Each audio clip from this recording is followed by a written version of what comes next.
Good morning, everyone. We're going to get started in just a minute. We want to give people the opportunity to jump on for this great discussion we have planned for you this morning. We will get started in just about a minute or so.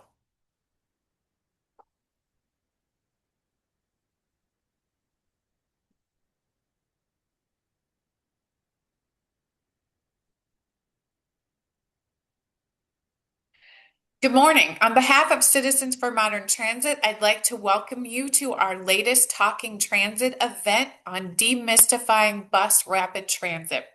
Welcome to the CMT board members who have joined us today. Thank you for your leadership, and special thanks to our platinum sponsors this morning who help make events like this possible. AARP in St. Louis, Bi-State Development, HNTB, and the St. Clair County Transit District. Thank you. As the city of St. Louis embarks on an alternative analysis study to determine the feasibility of a bus rapid transit system in lieu of MetroLink in the North Side South Side corridor, we thought it really important this morning to explore the design, development, funding, and implementation of successful BRT systems in Minneapolis and Kansas City. Our goal this morning is to hear what worked for them, what didn't, so we can learn from them and hopefully demystify what BRT is and its potential impacts on the St. Louis region and our transit system. In the last decade, bus rapid transit has become an urban economic development tool. While rail projects can take a decade or more to deliver, cities across the country are finding that BRT brings economic results faster, at a lower cost, and with greater flexibility. Just a few examples of recent BRT projects that we have been following include Raleigh's New Bern Avenue BRT, Cleveland's Healthline, and Madison's East-West BRT. Today, we have the opportunity to hear from leaders of successful BRT projects in Minneapolis and Kansas City, as well as experts on designing and funding transit infrastructure projects. Our panel today, so let's take a moment and welcome this expert panel: Brian Funk, COO and Deputy General Manager with Metro Transit Minneapolis St. Paul. Welcome, Brian. Bobby Hosack, Associate Vice President, Project Manager with HNTB. Tyler Means, Chief Mobility and Strategy Officer, the Kansas City Area Transportation Authority. And Jim Wild, Executive Director, East-West Gateway Council of Governments. Welcome to all of our panelists. So let's begin today by hearing from Bobby Hosack, the project manager for the BRT study in St. Louis. He's going to provide an update on where we are, what the study entails, and timing moving forward. As a reminder to all of those who are joining our conversation this morning, please leave your questions in the chat box or the Q&A, and we will get to them as quickly as possible once we hear from all of our panelists. So, Bobby, I'm going to turn it over to you and welcome everyone to this discussion this morning. Thanks, Kim. So I would be remiss if I didn't start off highlighting, our experience with BRT. And Kim, like you noted, we're seeing a lot more BRT projects across the country. This is just a snapshot of all of the BRT projects that we've had the pleasure of working on and assisting to implementation. I have to be remiss if I didn't mention that my very first BRT project was Prospect Max, that you'll probably hear from Tyler here in a minute, but really exciting to see these projects take shape. And one of the things that, like you noted, we're seeing communities really choose BRT because it's adaptable. It's not as structured as rail, cost effective. There's lower risk to it, and we can right size it to the various communities, to the projects, to make sure that it's fitting the goals and objectives of the community. And it allows for more community building aspects, the utilities, sidewalks, lighting, all of those things that make our neighborhoods much more vibrant and better places to live and work. And then federal funding and policy is also promoting the implementation of BRT. That's seen in the current capital investment grant pipeline, where back in 2008, there was only 7 BRT projects in the program. where today BRT makes up almost 70% of the Federal Transit Administration's CIG pipeline. So communities are choosing BRT because of its adaptability and its quicker speed to market. So what does that mean for the BRT and the Green Line corridor? So, like you noted, we're going to be starting with a alternatives analysis that with BRT, we can do more with less. So we want to look beyond that initial 5.5 miles that we were looking for the MetroLink corridor. So are there options to go into downtown, extend it further to the north or to the south? I have to stress we're not restarting. We are building on all of the extensive work that we did as part of the MetroLink, so we'll be able to utilize that to quickly move into the BRT work. What is new is that alternatives analysis in the corridor. What does bus rapid transit look for St. Louis? We have aspirations that we want St. Louis to be that, gold standard or new premium BRT that becomes a model around the country. But we want it to fit the goals and the needs of the community. When we're going through that alternatives analysis, we'll look at extending the alignment, potentially adding additional stations. What are those new amenities that we want to consider around station locations? And what are the service characteristics? And then also, most importantly, how does it tie into the existing MetroLinks system? So we have that strong east-west connection tied into that north-south connection that this project will bring. So over the coming months, you're going to see a very robust public engagement plan that will be out in the public a lot. Probably get tired of hearing from us over the time, but we really want this to be a community-driven plan. We want to make sure that what we're bringing forward as a preferred alternative is really mapping to what the communities, the neighborhoods, everyone wants to improve mobility and enhance these various corridors. So right now we're going through a process of identifying how we will evaluate those various alternatives and developing that evaluation plan. That also includes developing the universe of alternatives. So throwing lines on a map and seeing what works out. And as part of that, we'll go through a initial screening over the winter where we're looking for fatal flaws and things like that might help us narrow down so we're not throwing the kitchen sink at the public. We want to come and get input on those alternatives that are viable and don't have those strong fatal flaws. And then after we get through that, we'll go into what we call the detailed evaluation, where we really start taking a detailed look at things like cost, ridership impacts, ties into land use, all of those things to get to that preferred alternative in late spring. And then from there, we will pivot and continue to pick up speed where we were with the previous Green Line project and advance into uh, designing the preferred alternative, advancing through FTA's funding pipeline, and all of those various requirements around that, including also updating the environmental clearance to encompass what those changes are that will be capturing as part of that preferred alternative. So we do plan to move quick, but we will be doing a lot of engagement throughout this, and this will be a truly community-driven plan that really builds the best project that fits the needs of St. Louis. Thanks, Kim. Great. Thank you, Bobby, for that update. And I'm sure there will be questions as we move through the panel discussion today. So let's now pivot to two cities who have successfully added BRT to their transit portfolios. Let's start with Minneapolis's story. So welcome to Brian Funk, the COO and Deputy General Manager for Metro Transit in Minneapolis. Brian, we look forward to hearing about your experiences about BRT, what has worked, and what pitfalls should St. Louis be aware of as they begin their study. So welcome, Brian. Great. Thank you, Kim. And I just want to verify that folks can both hear me and as well see my slides. We can. Okay, great. Well, thank you. And good morning from warm and sunny Minneapolis. It's actually not that warm or sunny up here, but nonetheless, I'm really excited to be with you today to share some of the things about projects that we have underway and our BRT program that really launched in earnest a little over a decade ago, but has picked up steam recently. So today I'm going to walk through some slides just to give you a high level overview and really look forward to a robust discussion as we go.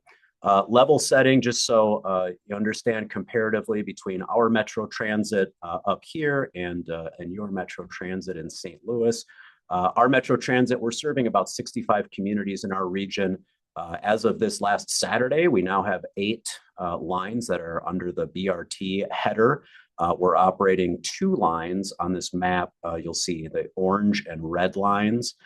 Those are BRT that are operated on freeway service with dedicated lanes and stations in the medians. We have then a total of 1 on the east side of the metro, so the right side of that map, the gold line. That's on largely dedicated guideway BRT that runs parallel to a freeway. And then we have 5 lines, excuse me, that we call arterial BRT. So they're running on major roadways with elements that I'll cover in a moment, including bus-only lanes and signal priority.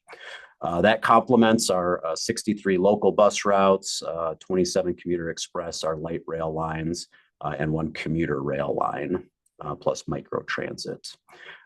Just a few facts and figures about sort of the size and scale of our system, and this fits in nicely to our overall portfolio.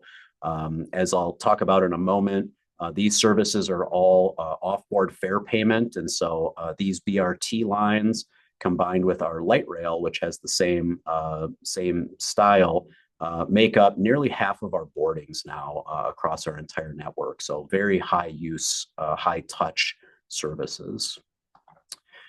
This is what we're looking at from our capital projects, a little bit more refined map to show you just our rapid transit lines. We opened light rail starting in 2004, and I'm not certainly going to go through each line, but you can see we've progressed through a number of capital projects that have blended both full federal CIG projects to locally funded to blends of all of the above. And so as we look forward, we have 1 more light rail line, which is kind of the lower left of the map, our Green Line extension to a suburb called Eden Prairie that will be opening in 27. And beyond that, maybe 1 more light rail line in the Twin Cities region. Otherwise, we're really all in on BRT. A few of the project elements for our services is really, we tried to take what we thought worked well from our light rail playbook and apply that. You know, the earlier presenters had talked about having higher amenities without the same cost of fixed guideway like light rail projects.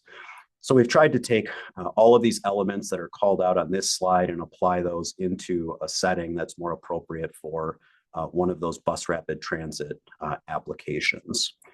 This is kind of our standard package of services for the arterial BRT, and this is the one that operates on our main roadways, trying to provide that permanence. It has encouraged and spurred development in key areas along these station ways and along these guideways, and has really helped us to establish this network where people know we're going to be there. And it's not a local bus route where stops are moving on a too often basis or routes are frequently tinkered with to try to appease everyone. This is more akin, as others have mentioned, to something that has that sense of permanence with still the flexibility and lower cost than light rail. This is what they look like when they are done being constructed. What we call this pylon, which is really a marker for those stations, has both the place name, the circle T on the top that's lit up is a beacon of sorts. So as buses are approaching those stations, they're blinking to let people know if they're approaching that they may want to put a little pep in their step and make sure they get to the station to tag their card or pay their fare before the bus pulls up. semi-level boarding at our stations to be able to ease that step up. Not quite the same as a rail platform, but a little bit closer. And then I'm going to try to share this real quick. It worked when I did my practice run, but it's just a quick YouTube clip. If it doesn't work, I'll make sure that the link is provided so you can take a look at it. And this is for the service that we just opened. So I'm going to stop sharing this screen, and then I'm going to share this window here in just 1 second.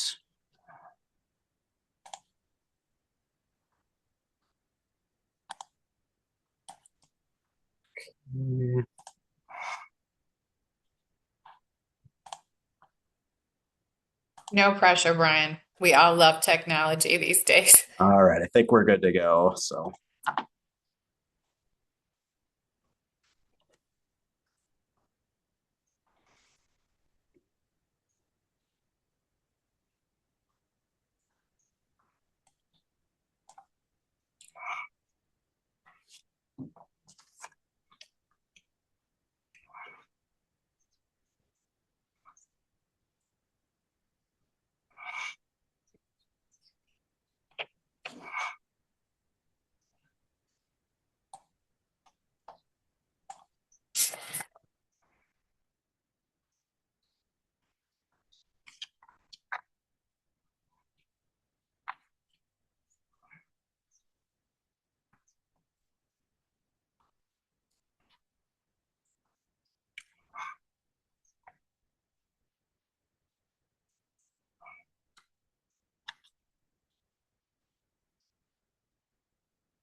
all right. So with that, I'm going to pause and I'll get ready to hand it off. But I did promise that I would identify at least a couple of the sort of early things that we had to iron out. And so with that, when we first started, one of the things is that because we did not have a large dedicated fleet for this, we had a very small subfleet of buses. And so, for example, if we were running 8 peak buses, that means that we would have about 2 spare buses to be able to deliver service.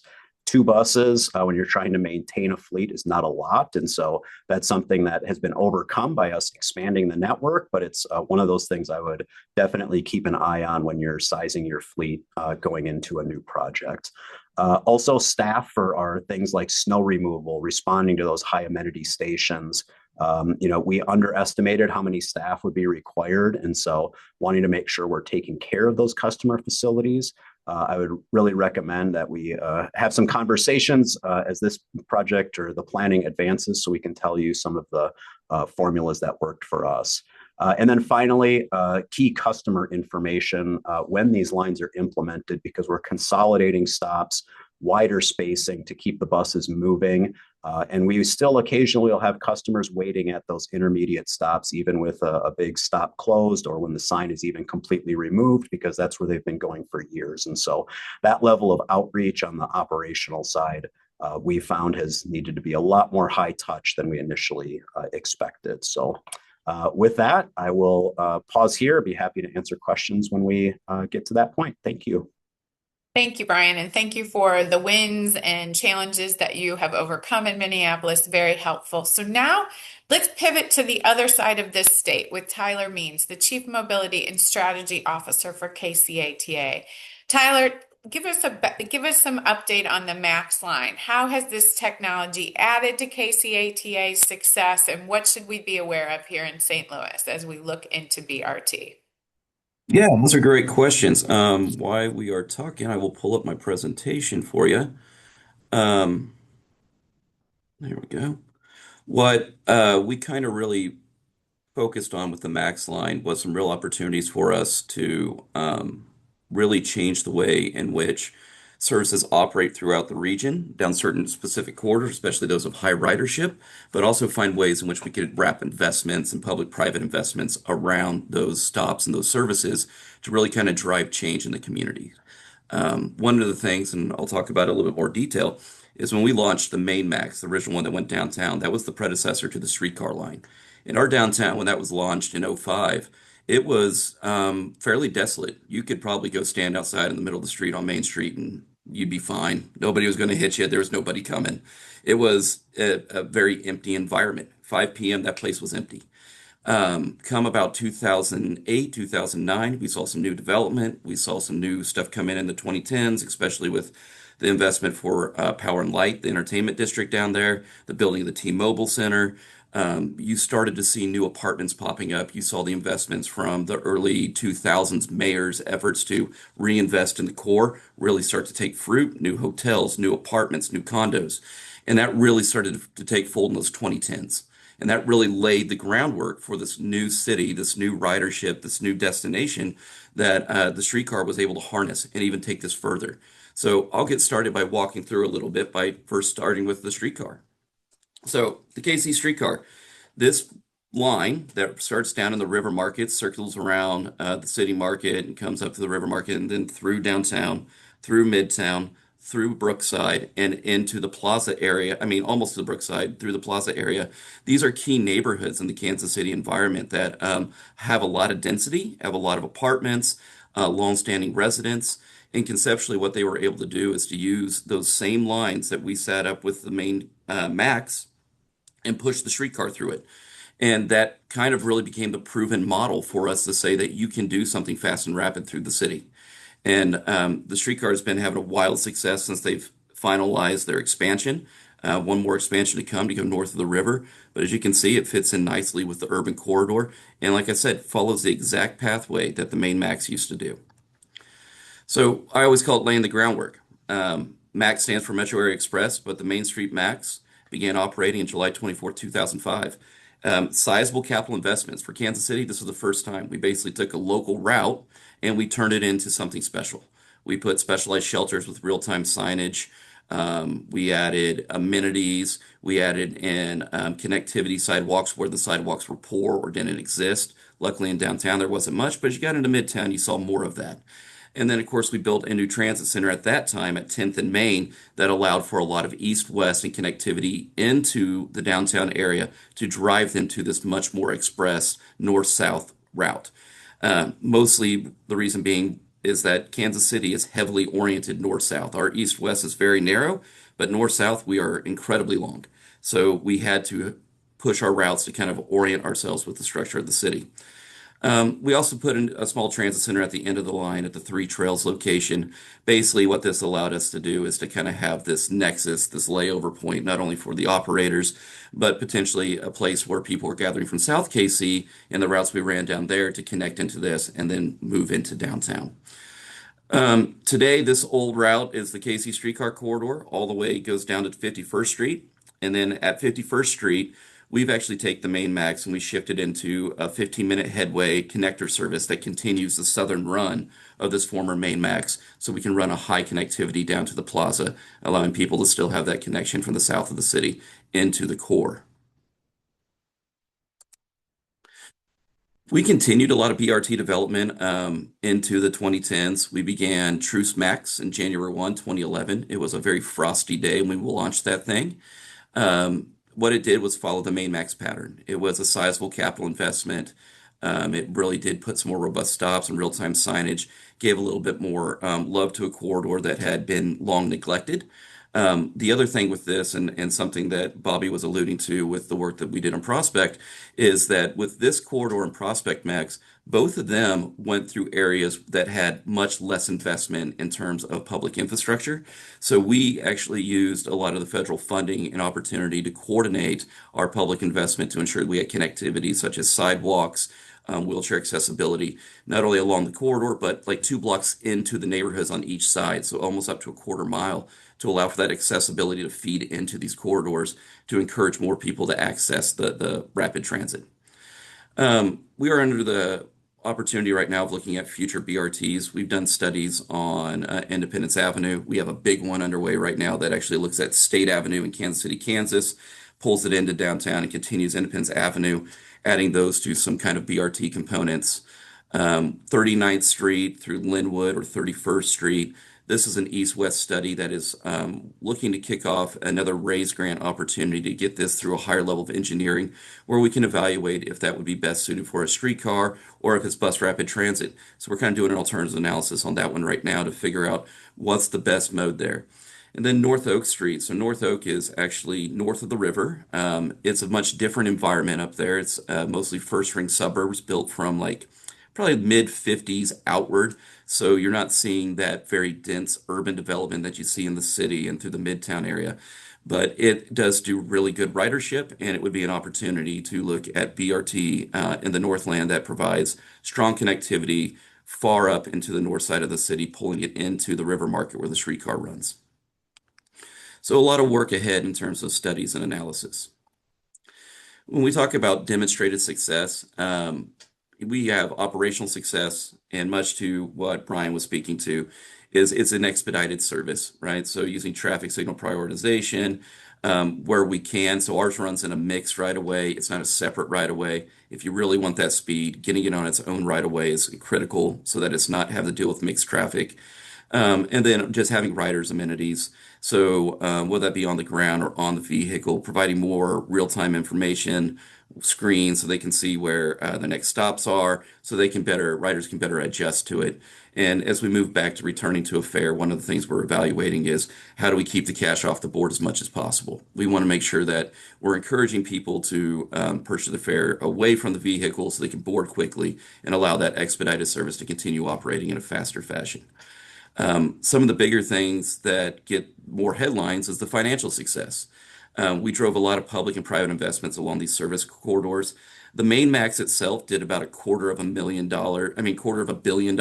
in investment, but it was really kind of prior to the renaissance of our downtown. The streetcar, once it went live, brought in another $4 billion investment through the downtown area.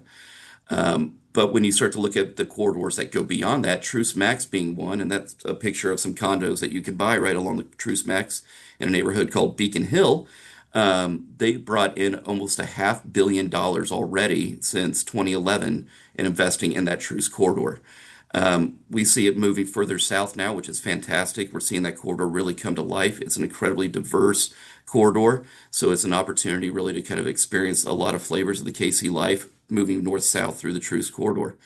We also added some new community resources. We built a daycare center right at 39th and Troost.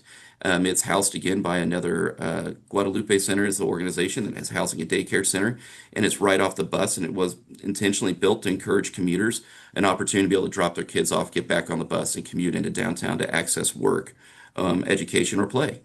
We've added new residential and commercial units. So we've built well over about 1,000 units along Troost in terms of apartments and condos, as well as a new hotel, which is great because these things add more people to the neighborhood, allows them to use the corridor to spend their money along the corridor in other parts of the city, but it also builds a new taxing initiative that allows us to use those tax dollars to flow back to the city, which in turn helps fund more transportation and other public services. So it's been a very strong asset of ours building out these BRT corridors, and we look forward to continuing to build out some more. But you asked us to touch on some challenges. My first one was just plan, plan, plan. It's a sizable investment, and if you're going to tap those federal monies, you got to have it pretty far along in terms of planning and some level of engineering done so that you are getting those funds to flow towards your way to help bolster the service and offset the local dollars that would have to go into this. Marketing, this is a big deal and treat it as such. It's really important to set that branding apart. Brian's little T beacons that blink and the pylons, they really kind of set it apart and illustrate to the public this is a special service. This is higher level service. And you want to be proud of that. You want them to utilize it as such. So it's important to set that branding, that marketing apart. All our buses on the Maxes are red, all the local services blue. So it kind of starts to set that beacon to our riders that they're getting on a service that is higher level. Then the next one is local engagement. So I intentionally threw up these two maps here for you. That's the Truce Max and the local Max. They run nearly the same corridor. And that's because politically, we were not able to get rid of the local stops that exist between our Truce Max. which in turn would slow us down. So we have to run duplicative service in order to hit those local stops between the BRT stops. So I heavily encourage lots of engagement up front and planning for that public engagement and challenge that comes with it because nobody wants to get rid of their stop. Everybody's grandma uses every stop. I will tell you that right now. So just prepare yourself for the challenge of saying, we're going to vacate stops 2 and 3, but keep 1 and 4. People from 2 and 3 are going to be pretty upset that you're doing that. So make sure you start the process now to engage the access, what is going to be needed to communicate to them, and ensure that you're building out in an appropriate fashion that allows you to utilize your dollars the best you can. And so that's the little bit that I provided to y'all, and I look forward to the rest of the panel conversation.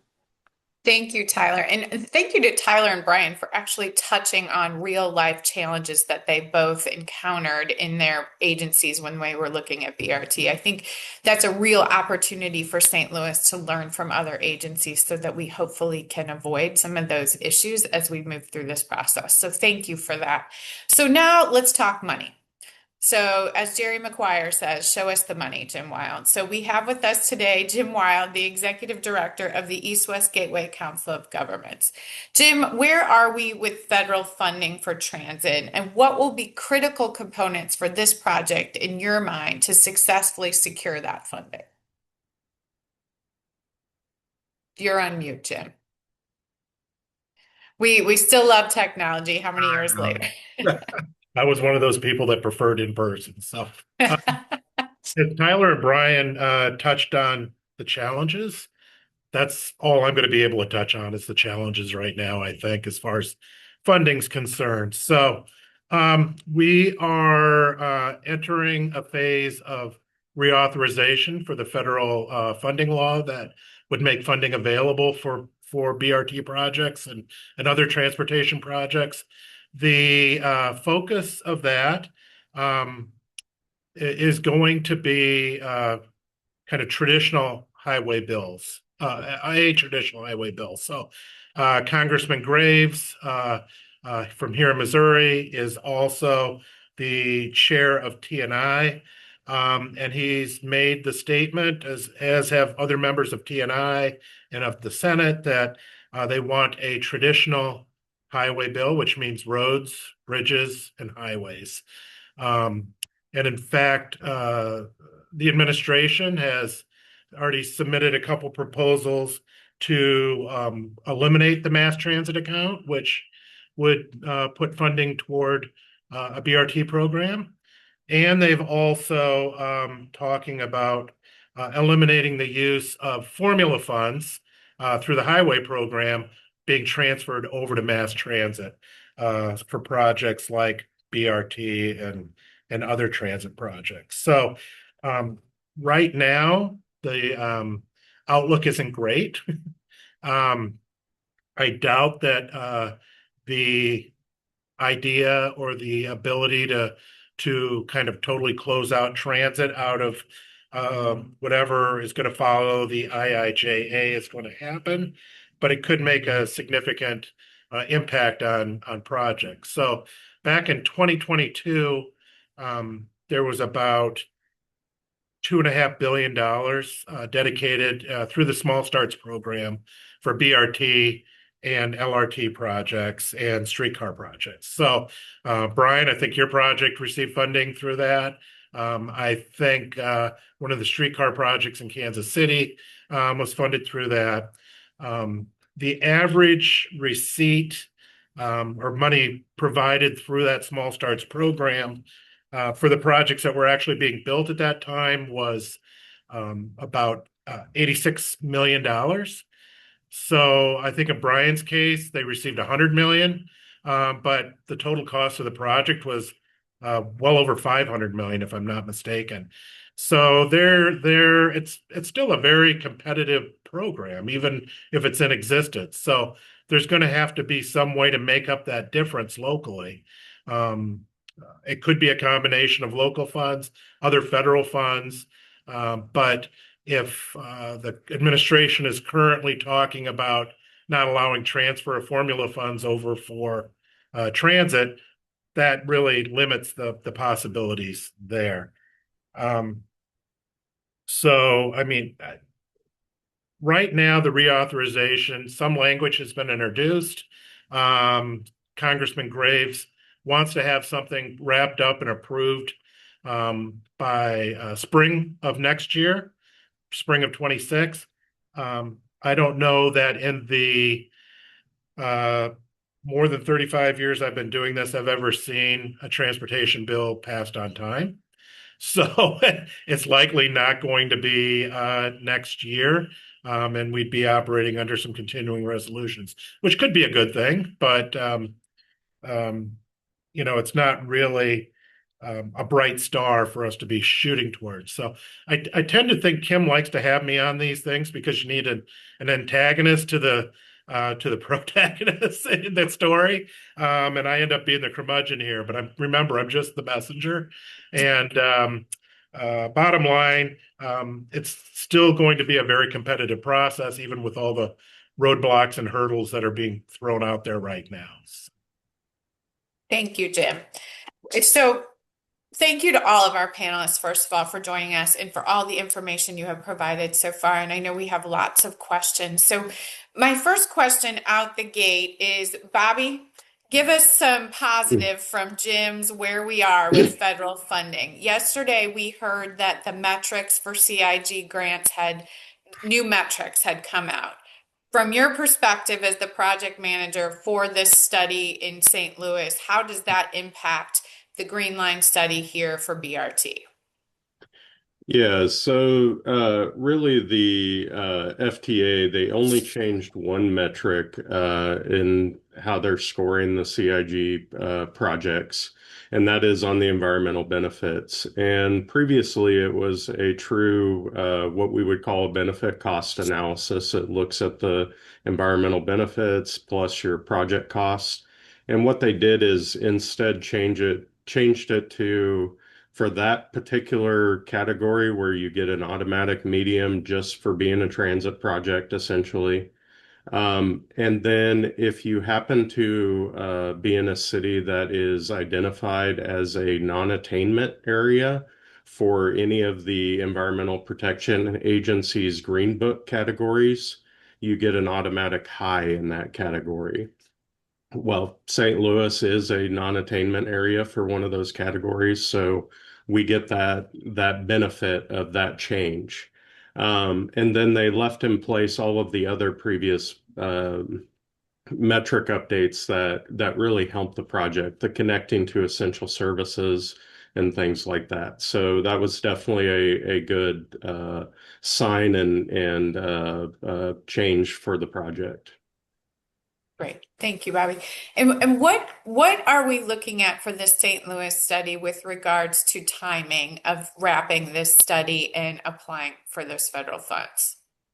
Yeah, so with that, like I noted, our big thing is to get through the AA, and that'll tell us the timing for design, and through construction. It is a pretty nebulous when a BRT light can be implemented much quicker than something that's true, fully dedicated guideway and things like that. We generally assume about a 6 to 8 year from planning to implementation for BRT. Um, and then I also want to stress that this grant program is different than other grant programs in that you don't just apply and you're given your money. You you apply and you go through a multi-year process before FTA will give you your money. They're in the CIG program, they're the last to the table. So um, our plan is to go in for what's called a ratings request within the next year and at least get that satisfactory rating. But then there's still another, year, two, maybe more, depending on, how the FTA process goes through that you work through before you actually get that grant award. Great. Thank you. Okay, so let's pivot back to Minneapolis and Kansas City. And Tyler touched on this a little bit under your challenges, Tyler, about community engagement with every walk of life, elected, riders, stakeholders. So what methods of public outreach were most effective in both of your areas in gathering feedback from riders and potential riders as well as stakeholders?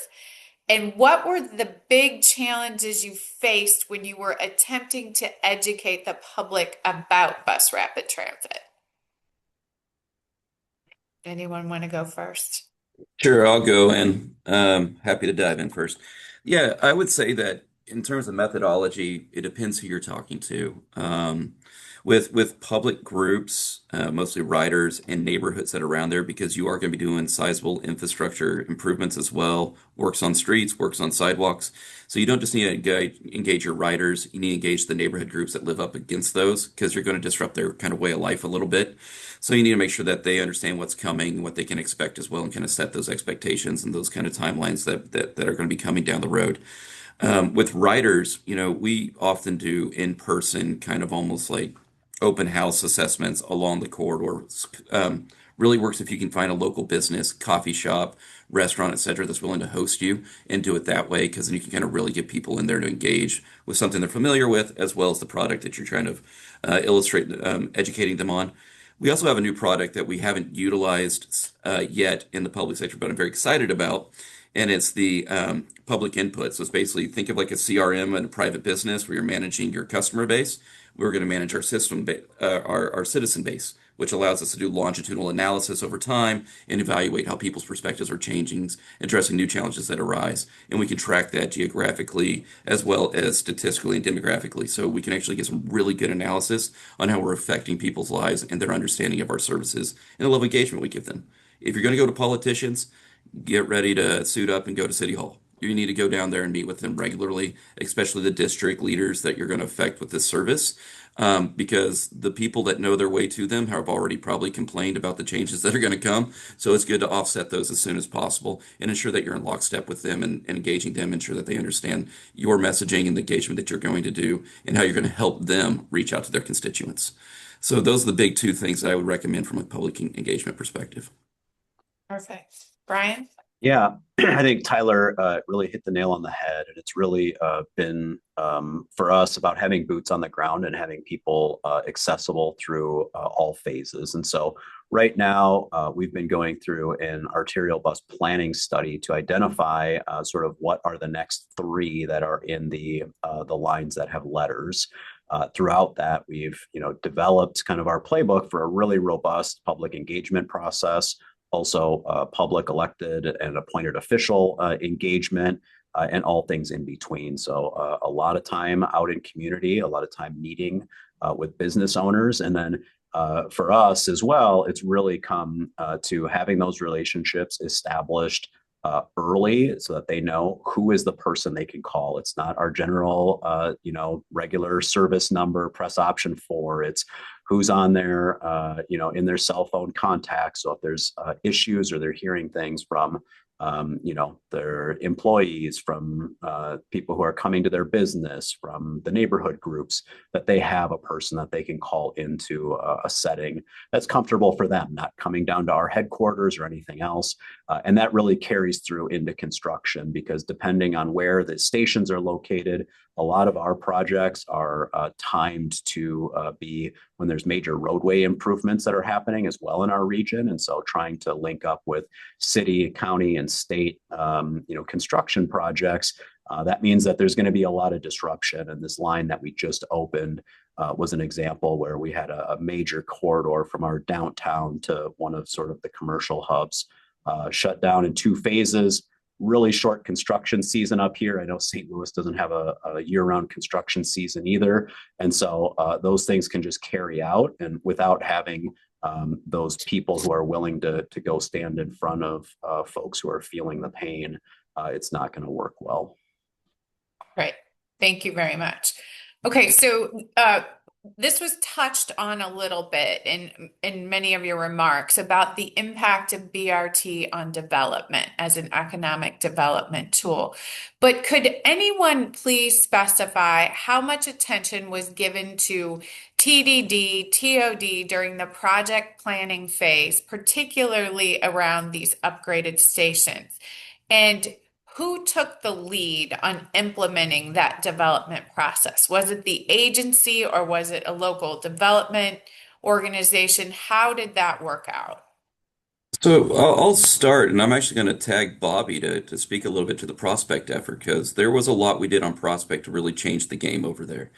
We actually, as a authority, we're kind of vested and shaped much like New York, New Jersey Port Authority. So we actually have economic development in-house. So we have an economic development team. So when we actually go to assess a new corridor, we do evaluate property, whether that be vacant property we own, property that's primed for development, i.e. been cleared, needs to be cleared, and we evaluate what that schedule looks like and how we can engage the development community in order to build out something and bring certain assets to the corridor, especially as it's associated along a transit corridor and tapping into those federal dollars that allows to do TOD and TOC developments. Now, Prospect was a unique environment because it was such a underappreciated, long neglected area, a lot of dilapidated property. So, Bobby, if you recall, feel free to talk about the level of work we did to really clean up that corridor. It was extensive to say the least, and huge kudos for the ATA and the lead they took on that. Prospect, like Tyler noted, was largely a disinvested corridor. Hadn't seen a lot of capital improvements. There were a lot of uh, businesses and things that were not conducive to a good neighborhood environment. And as part of that project, the ATA identified opportunities to actually go in and purchase those sites, remove the problem issues, and then turn that back to the development community to make it something that actually enhanced the neighborhood. We also did things as simple as, as part of the project, we found that people were having to make multiple bus rides to get out to a Walmart that was, a 20-30 minute bus ride just to get their groceries, and working with developers to bring in new grocery options to handle the food deserts. Things as simple as Wi-Fi, providing station Wi-Fi so, that reached far enough that at least people around there could access that Wi-Fi and things like that. So it was a fully neighborhood transformative project and again, huge shout out to the ATA where nothing was off the table when we were looking at that. And it was really, how can we make the neighborhood better from all aspects? Right. Thank you. So we have a question about our local Green Line project, and this probably goes to Bobby and Jim. How much local money is available for the project match? And in broad terms, is the region reasonably situated to afford this project? Sure, I can jump in. At least, the good thing about BRT projects is they are significantly cheaper than rail projects.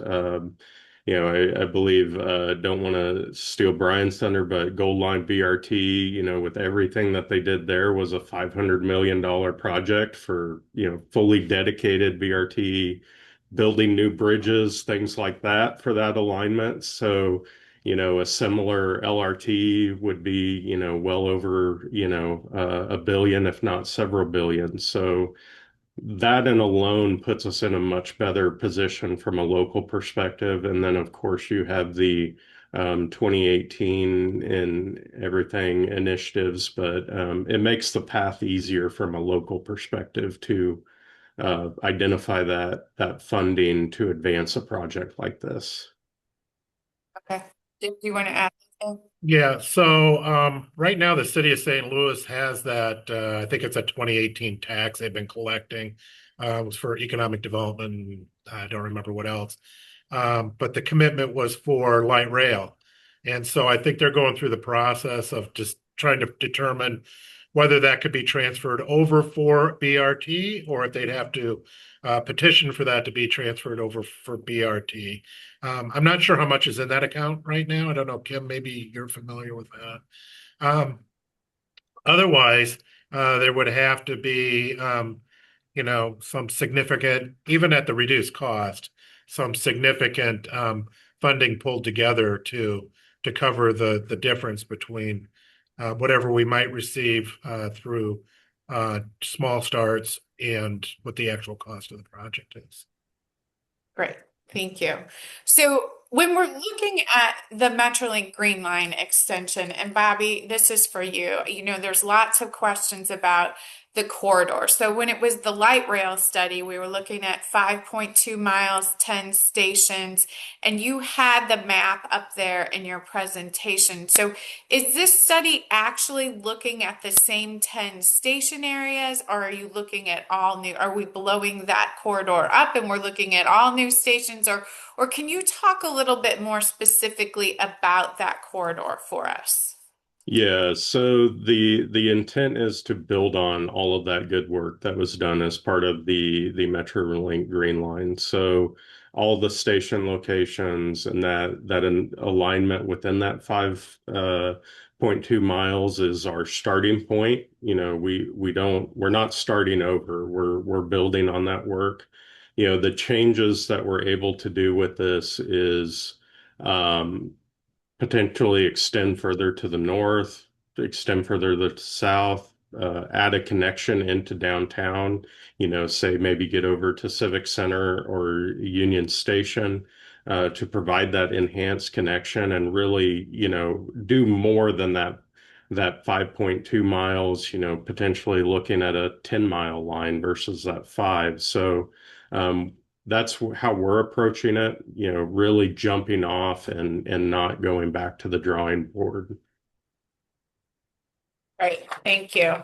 So we have some really technically specific questions. So I'm gonna jump in really fast with these. Brian, you talked about near level boarding. Is level boarding not possible with buses? What do gap fillers look like? Sure.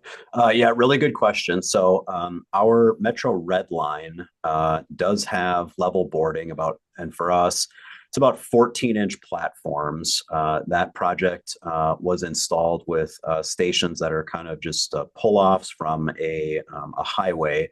And one of the things that we found is that it was really challenging to have a very close meetup with our entire bus fleet. And so we had tried procuring special buses for that line. But as I mentioned before, in the case of that line, we had about 4 peak buses. And so our one spare was sort of insufficient. And so if we needed to run other service, we were using our regular buses, which could not provide that. So we had to pull past the 14-inch platform to an area where customers were able to get on and off, especially if we needed to deploy the ramp for anyone who was in a mobility device or had other mobility challenges. So what we did coming out of that early experience is tried to settle on more of a middle ground of somewhere between 8 and 10 inches as a place that really eliminates a large step for the vast majority of our ridership, but does get them much closer. And so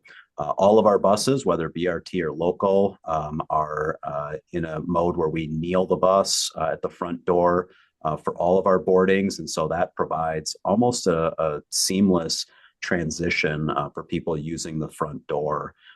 We've also tried to ensure that the platforms are long enough so that we can have multiple buses all getting to the space with that tactile edge and the higher step than standard curb. So it's been a little bit of a mix and match, but that's one of the reasons why we have not said that we're fully committed to the level boarding model in every single case.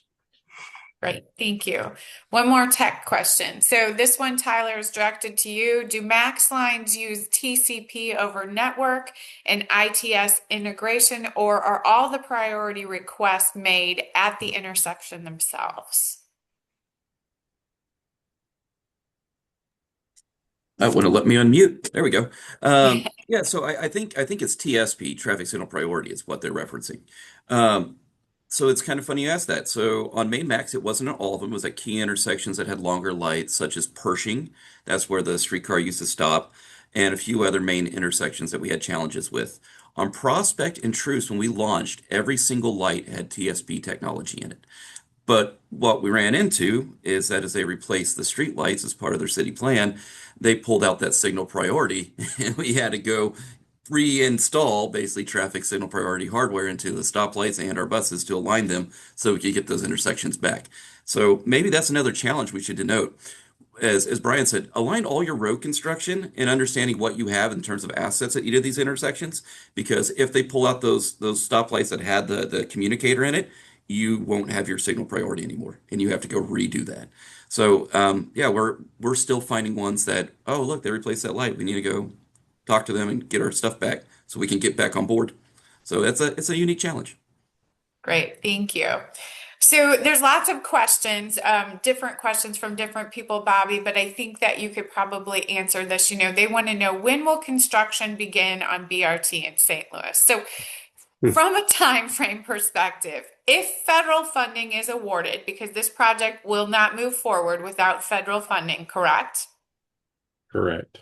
Okay, so that would be a large scale investment on the part of the federal government in a transit project in St. Louis to move this one off the dime. How long from federal funding award until opening of a system in St. Louis?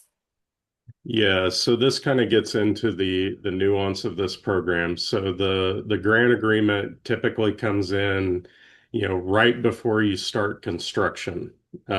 So from that construction point, you're usually looking at, again, dealing on the complexity anywhere from a 2-year construction timeline. So that's usually what we plan for. Now, within this program, there's the ability to start some construction activities early when we hit NEPA clearance, that we can kind of jumpstart. But the general kind of rule of thumb is kind of a 2 to 3 year timeline from that grant award. Great. Thank you very much. I think that answers Mhm. a lot of the questions that were out there. So for all of you who are experts, and Jim graciously gave us the doomsday view of federal funding. Thank you, Jim. What are the critical components from each of your perspectives in potentially securing that federal funding? What does the St. Louis project need to have to win federal funding? Is it ridership? Is it economic opportunity? Is it everything? Is it what does St. Louis need for a winning project? Sure. I mean, I'll give you my three kind of like top of mind things. One, Bobby Okay. really hit on. It's really have your planning and engineering long enough that the project is technically shovel ready. Okay. A weird federal term where it's not really putting a shovel in the ground, but they like things to be along well enough that they feel comfortable giving the money that's going to be done. Right. The other part is with this administration, definitely illustrating engagement with private sector and private investment really goes a long way. It seems to really shine a big bright star on your project that you've engaged that group and they're interested in working with you. And then lastly, I just think that the last thing is to make sure that you do have a qualifying ridership mark. The old ways in which doing this is you had so many rides per day, and I believe it's 2,500 maybe the threshold. Bobby probably knows specifics of he probably dreams it in his sleep, unfortunately. But it's one of Or those things that nightmares. you have to have there in order to qualify it for federal funding. It has to be a viable corridor. Great. Thank you, Tyler. Anyone else? I think I would echo what Tyler said. You get into the metrics of this program, which unfortunately are very ridership driven. They want projects to be successful out of the gate. But then, the other aspects of it are some of the, what we would call the qualitative aspects. There are elements of a project's competitiveness that lends it to those what we call transit oriented plans and policies. So, really working with the city and others to put in plans in place that, spur that kind of development that you want along these corridors. So those are the kinds of non-ridership elements that the more work you put into and everything that really help the project's competitiveness. Right. Anyone else want to jump in? No? Okay, great. So we are about at time. First of all, I want to thank all of our panelists for their time today, but I always ask this question at the end of all of our panel discussions because if anyone leaves, we want them to have at least one key takeaway. So what is the key takeaway from each of you to our audience today on designing, developing, funding, or implementing a successful BRT system in the St. Louis region or in any community? I mean, I'll harp on what I said earlier. Engage your public, and be excited about it. This is big. This moves a lot of people. It's fast. It's a sexier bus than your usual local transit. It really will be transformative for a neighborhood. It'll make a corridor a little bit better. It gives you that opportunity to do these other things that you wanted to do in that corridor anyway. It's like, oh, we want to widen the sidewalks. Well, here's your chance to do it. So harness those opportunities. And I'll just remind you right now, in every crisis, there's an opportunity. So as you think, oh man, how are we going to do this? Somebody's going to come and knocking. So just keep working towards it, be diligent towards it, and things will fall in place. Thank you, Tyler.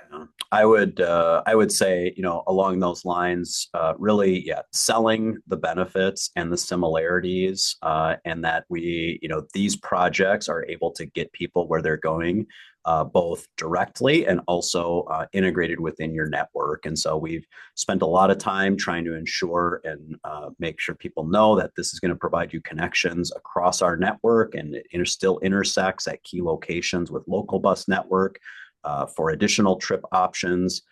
And then, yeah, the high amenity, the money that you're spending, really selling why that's a benefit for customers who are using it day in and day out, beyond the ribbon cuttings and the celebrations that happen, which are necessary and needed, but that's about getting people mobility options. Great. And Brian, one follow-up question for you. Did you see an uptick in bus ridership on the connecting bus lines to your BRT? We have in some cases, yes. And so, our program started, at the arterial bus rapid transit program really in 2016. The second line we opened in 2019 was, just about 9 months before the pandemic started. So we're still sort of analyzing and refiguring, but we're really committed. We've seen a lot more use of our network, both on these lines and the local bus network for those all day trips, as opposed to commute point to point only destination trips. So it's definitely providing a lot more of those connections from our local routes. Great. Thank you, Brian. Bobby, Jim, final thoughts, key takeaway? Although the outlook right now isn't great for federal funds, it doesn't mean that's not going to change. Aside from the, I'll call it attack on transit, there's also other modes that are being kind of forced out with this emphasis on roads, bridges, and highways. And, that is not going to be something that's sustained in my mind. I think it's going to change over time.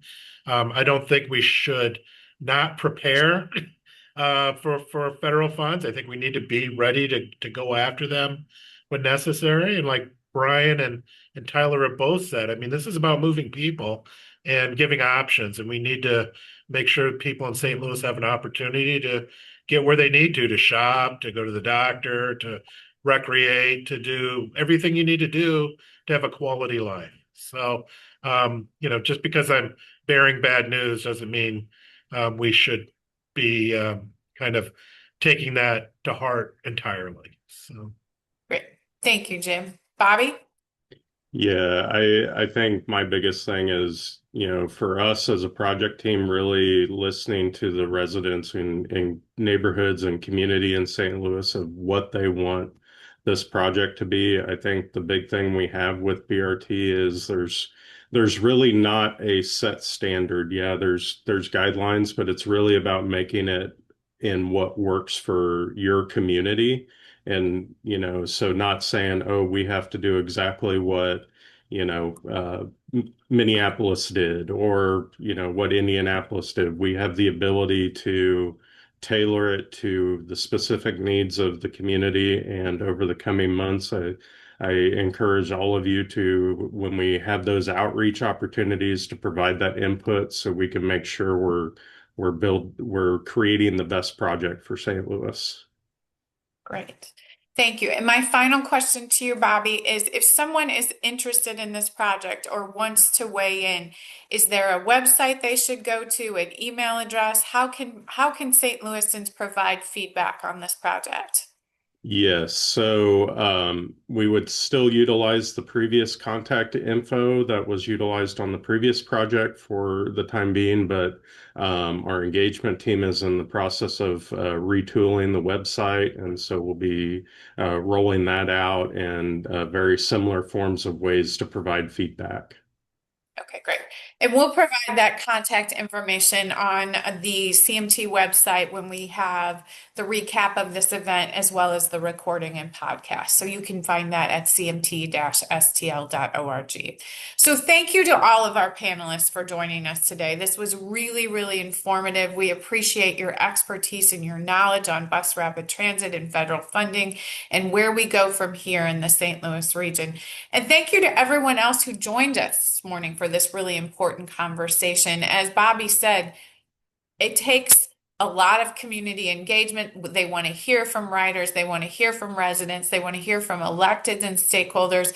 And Tyler and Brian touched on how important that is to have significant community engagement. So please weigh in. There will be surveys, there will be events, and here's your opportunity to have your voice heard. We will post this video to our social channels later this morning for anyone interested in rewatching it or sharing it with your colleagues. In addition, we'll be posting a recap log to the CMT website. Please look for additional information about our upcoming events on our website, and please also check out the social channels and Talking Transit podcast. Our next event will actually be State of Transit in the Region on January 15th, 2026. So there is information there to register. We will be talking about the opening of the latest light rail extension in St. Louis next year, 2026, the summer of 2026. We'll be talking about where we stand with the Green Line study. We'll be talking about operations as well as secure platform plan and what's happening in St. Clair County and Madison County as a part of this region. So please consider joining us for that conversation. Have a great day, everyone. Thank you again for joining us.